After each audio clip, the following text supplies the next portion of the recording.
এটাই হলো বিএনপি, আওয়ামী লীগ আর জামাতের মধ্যে পার্থক্য। শুধু এটা বলতে চাই, আগামী নির্বাচন কেন বিএনপি কে দিবেন? আপনি আওয়ামী লীগকেও বিশ্বাস করতে পারেন না, আপনি জামাতকেও বিশ্বাস করতে পারেন না, একমাত্র বিশ্বাসযোগ্য হলো বিএনপি। বাংলাদেশের কোনো কিছুই সামনের দিকে এগিয়ে নিয়ে যাওয়া যাবে না, যেখানে খুঁজবেন সেখানেই জিয়াউর রহমান। তাই আজকেও বলতে চাই, এই সময় জিয়াউর রহমানের প্রতিচ্ছবি হিসাবে আমাদের মাঝে হাজির হয়েছেন তার সুযোগ্য সন্তান, আমাদের ভারপ্রাপ্ত চেয়ারম্যান তারেক রহমান। আমরা বিশ্বাস করি যে তারেক রহমান আগামী নির্বাচনে যদি রাষ্ট্র ক্ষমতায় আসেন, শহীদ রাষ্ট্রপতি জিয়াউর রহমান যেরকম প্রত্যেকটা সেক্টরে তিনি বিপ্লব সাধিত করেছেন, তিনি কৃষিতে বলি, তিনি সেচে বলি, তিনি বৈদেশিক নীতিতে বলি, তিনি শিল্পে বলি, তিনি গার্মেন্টসে বলি, তিনি শিক্ষায় বলি, এমন কোন সেক্টর নাই যেটাতে কাজ করেন নাই। আজকে তারেক রহমানও সে একই চিন্তায়, সবাই চিন্তা করতেছে যে নির্বাচন কিভাবে পিছানো যায়, বানচাল করা যায়।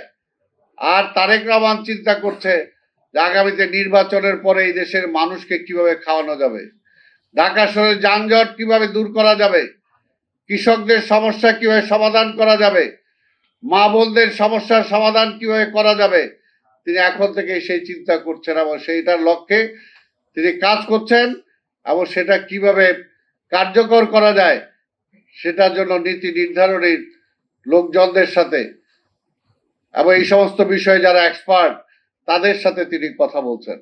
এটাই হলো বিএনপি, আওয়ামী লীগ আর জামাতের মধ্যে পার্থক্য। এটাই হলো জিয়াউর রহমান আর আওয়ামী লীগ নেতা শেখ হাসিনা বলি বা শেখ মুজিব বলি, আর অন্যান্য নেতাদের নাম আমি নাইবা বললাম, তাদের সাথে পার্থক্য এটাই বিএনপির। তাই ভাইয়ের আমার, আজকে আপনারা যে আলোচ্য বিষয়ের যেটা দিয়েছেন সেই কারণে আমি বললাম যে আজকে বাংলাদেশে শুধু এটা বলতে চাই, আগামী নির্বাচন কেন বিএনপি কে দিবেন? আজকে জনগণকে এই কথাটা এই জন্যই বলতে হবে যে অন্য দুইজনের উপর আপনি বিশ্বাস করতে পারেন না, আপনি আওয়ামী লীগকেও বিশ্বাস করতে পারেন না, আপনি জামাতকেও বিশ্বাস করতে পারেন না, একমাত্র বিশ্বাসযোগ্য হলো বিএনপি। অতীতে সেটা প্রমাণ করেছে।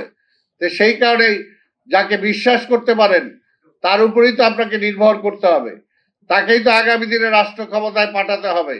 সেই কারণে তারা নির্বাচনটাকে ঠেকাতে চায়, বারবার নির্বাচন পিছিয়ে বিএনপিকে পিছিয়ে দিতে চায়, কিন্তু বিএনপি পিছায় নাই, দেশটাকে আপনারা পিছিয়ে দিয়েছেন।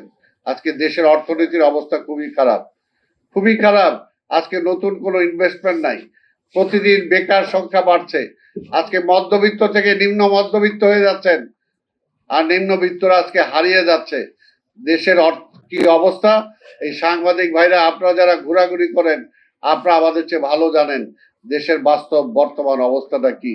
সেই কারণে আমরা চাই যে কে আজকে ইসলামী বিপ্লব করতে চান, কে আজকে সমাজতন্ত্র কায়েম করতে চান, সেগুলো আপনারা পরে করেন। আগে অন্তত গণতন্ত্রটা আমরা ফিরিয়ে আনি, গণতন্ত্রটা প্রতিষ্ঠিত করি, মানুষের অধিকারটা আগে নিশ্চিত করি, আইনের শাসনটা আগে ফিরিয়ে আনি। তারপরে যারটা যদি জনগণ আপনাকে রায় দেয় আপনি সেটা করবেন, কিন্তু জনগণের উপর চাপিয়ে দেওয়ার তো কোনো সুযোগ নাই। বিএনপি তো কোনো কিছু চাপিয়ে দিতে চায় না। বিএনপি বলেছে একটা নির্বাচন দেন, জনগণ যদি বিএনপিকে রায় দেয়, বিএনপি এই কাজ করবে, পরিষ্কার বলেছে। আপনারা বলেন এখন তো নির্বাচনকে সামনে রেখে অনেক কথাই বলতেছেন, কিন্তু বুঝতে হবে যে নির্বাচনের পরে তাদের এই চেহারা থাকবে কিনা। শেখ হাসিনাও বলছিল মাথায় হিজাব লাগায়া তসবি নিয়া সেই সময় বলছিল যে আমাকে অন্তত একবারের মতো ক্ষমতা দিয়ে দেখেন, বিশ্বাস করেন। কিন্তু শেখ হাসিনাকে বিশ্বাস করে একটা স্বৈরাচার দেশে আমরা দেখেছি কিভাবে স্বৈরাচারের নতুন আমদানি হয়েছে।